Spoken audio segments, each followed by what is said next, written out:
बातमी मुंबईतून आहे। मुंबईच्या कोस्टल रोडवर गेल्या महिन्यात सुरू झालेला मेलडी रोड रहिवाशांच्या तक्रारीनंतर तात्पुरता बंद करण्याचा निर्णय मुंबई महानगरपालिकेने घेतला। या म्युझिकल रोडवर बॅरिकेडिंग आता करण्यात आलेला आहे।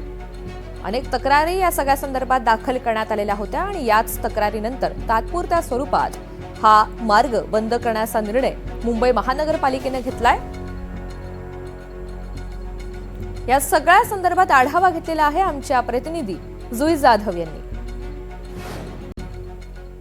मुंबईच्या कोस्टल रोडवर एका महिन्याआधी म्युझिकल रोड सुरू करण्यात आला होता, मात्र त्याचा त्रास इथल्या रहिवाशांना होत होता आणि आता मुंबई महानगरपालिकेने हा रस्ता बंद करण्याचा निर्णय घेतला आहे।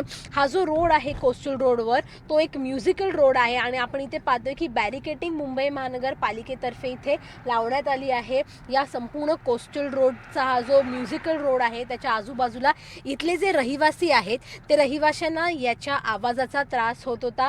जय हो हे गाणं जे आहे ते इथे वाजत होतं, मात्र इथल्या रहिवाशांनी तक्रार केली आणि या तक्रारीनंतर आता मुंबई महानगरपालिकेने एक निर्णय घेतलाय आणि या निर्णयानुसार हा जो कोस्टल रोडवरती म्युझिकल रोड बांधण्यात आला आहे तो तात्पुरता बंद केला आहे आणि विशेष म्हणजे रात्रीची जी वेळ आहे पूर्णपणे हा रस्ता बंद केला जाणार आहे। व्हिडिओ जर्नलिस्ट गौरव नाईकसह जुई जाधव, NDTV मराठी, मुंबई।